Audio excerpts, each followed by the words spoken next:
La clase de hoy vamos a hablar de trasplante de médula ósea. Cuando hablamos de trasplante de médula ósea o trasplante de precursores hematopoyéticos, estamos hablando de la reconstitución del sistema hematopoyético del paciente afectado por la transferencia de células pluripotentes de otra médula ósea, que ya veremos los distintos casos que puede haber. Básicamente, el procedimiento consiste, aunque suene un poco fuerte, en la destrucción de la médula ósea dañada de un paciente y reemplazarla por precursores hematopoyéticos sanos. Obviamente, ¿cuál va a ser la finalidad de hacer un trasplante de médula ósea? Aportar células con capacidad de autorrenovación. Recordemos, las stem cells tienen la capacidad de dividirse para dar nuevas células stem cell y al mismo tiempo para diferenciarse. Es ahí donde vamos a trabajar cuando hay patologías que hayan afectado la stem cell. También para erradicar alguna población, algún clon hematopoyético que haya tomado, digamos, entre comillas, el control de la médula, ¿sí? Entonces necesitamos sustituirla por una médula ósea normal y erradicaremos primero la población hematopoyética anormal o tumoral. Y también para la erradicación de alguna neoplasia que haya dado altas dosis de quimioterapia, lo cual ha dañado la médula ósea y necesitamos entonces reconstituirla. Los tipos de trasplantes, si estamos hablando específicamente de médula ósea, los más clásicos son tres. El singénico, muy complejo porque es un donante, es un gemelo. El autólogo, donde el donante es el propio paciente, y ya vamos a mencionar algunas de las patologías para las cuales esto sirve. Y el más común, que es el alogénico, donde es un donante no relacionado, pero siempre con HLA compatible.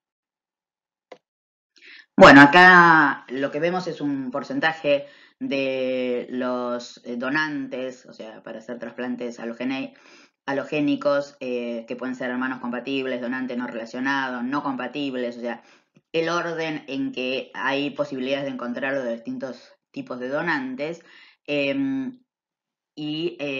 Como vemos, como decíamos antes, hermano gemelo es bastante bajo. Lo más normal es que se produzca el trasplante de un hermano compatible o un familiar cercano compatible. Básicamente existen tres fuentes para conseguir células hematopoyéticas como para hacer un trasplante. La médula ósea, obviamente, la sangre periférica y el cordón umbilical.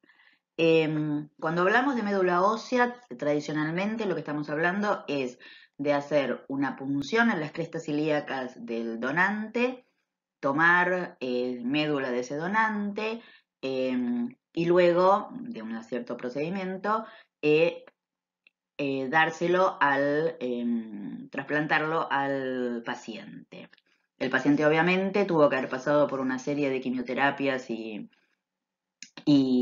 rayos probablemente, como para destruir toda la médula que tenía, que es una médula que o bien está tomada por alguna neoplasia, como decíamos, o lo más común, que hay una patología que algún clon toma el control de la médula ósea y ocupa toda la médula ósea. Entonces lo que nosotros buscamos es la destrucción de esa médula ósea dañada y darle médula ósea del donante elegido.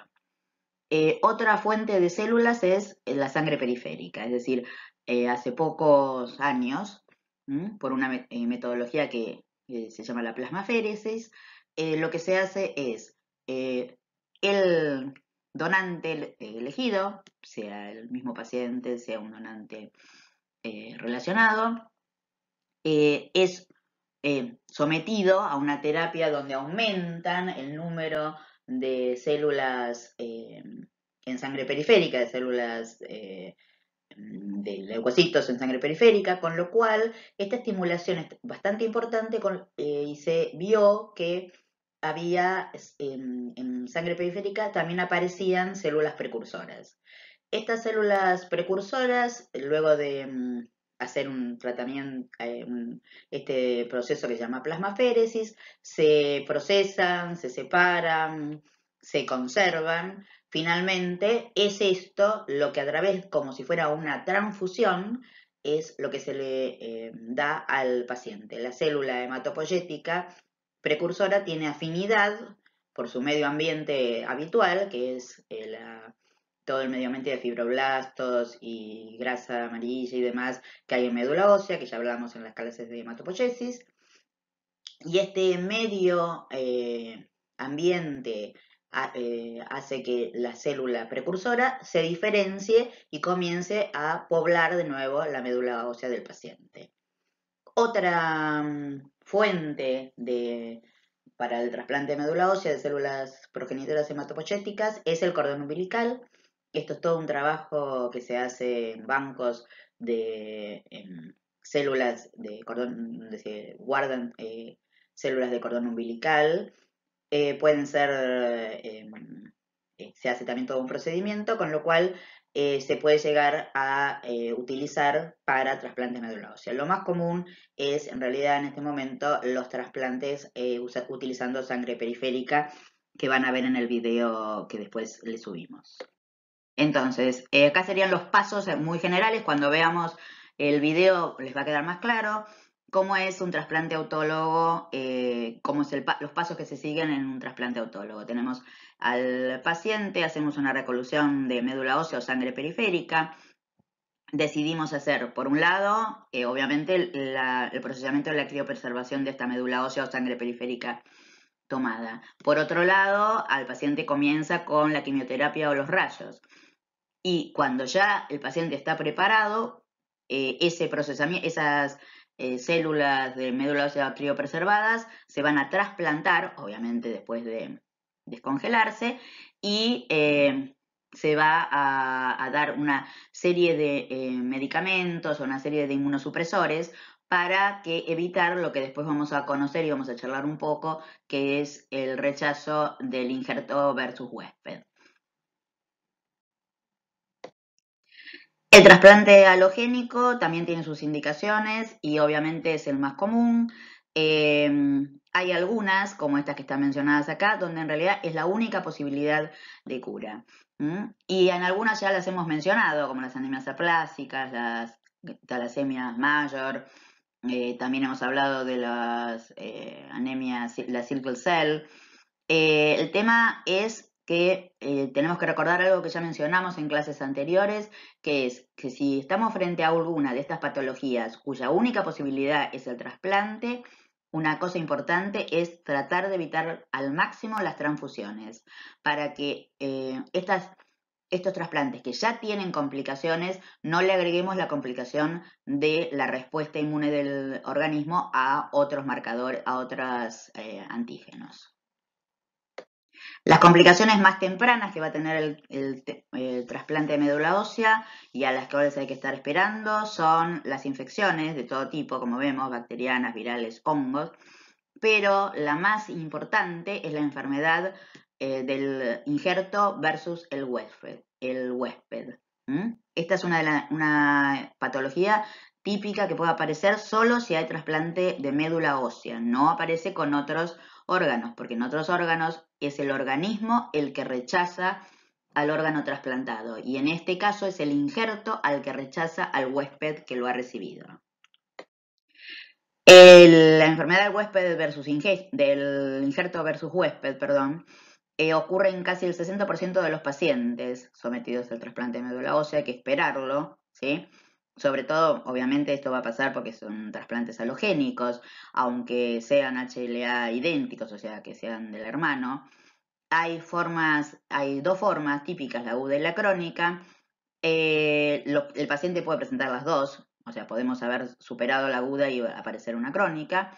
Y en realidad es, obviamente, los linfocitos T del donante, que están todavía en circulación, o sea, del injerto, en este caso, que reaccionan con los aloantígenos del receptor, es decir, no los reconocen. Y comienza el rechazo. Obviamente, si el cuadro es un cuadro inmunológico, todo lo que vamos a dar es para tratar de evitar ese cuadro inmunológico tan importante del injerto, repito, de los linfocitos T del injerto contra el huésped. ciclosporina, esteroides, depresión de los linfocitos T. Eso es lo que buscamos para que disminuya la respuesta. A veces es imposible de controlarla y finalmente termina siendo un fracaso el trasplante. ¿Qué factores ya se sabe por los distintos trabajos y los distintos estudios que se han hecho afectan a la sobrevida a largo plazo de un paciente que ha recibido un trasplante de médula ósea? Obviamente, el mejor pronóstico se va a dar cuando hablamos de tipo de trasplante con un trasplante autólogo, porque no hay rechazo. Luego sería con un hermano y después con un hermano no relacionado. Después, la edad del receptor es muy importante. En los pacientes jóvenes hay un mejor pronóstico si hay necesidad de hacer un trasplante de médula ósea. El estatus de la enfermedad, es decir, si la tomamos desde el comienzo o en la primera remisión. No es que haya tenido que sufrir el paciente una serie de procesos de quimioterapia, o sea que está más apto para recibir una médula ósea. También, obviamente, si hubo o no presencia de el proceso, el de lo que se conoce, como ya hablamos, de injerto versus huésped, la edad del donante, si son más jóvenes, también es buena, y la serología con citomegalovirus, porque ustedes saben que la población, el 95% de las personas son citomegalovirus positivas. Por lo tanto, esto, cuando uno va a hacer un trasplante de médula ósea, hay que chequearlo, el citomegalovirus, porque quizás el receptor es citomegalovirus negativo, está dentro de este 5%. Si el receptor y el dador son citomegalovirus negativo, se supone que el pronóstico, por la literatura, el pronóstico es mejor.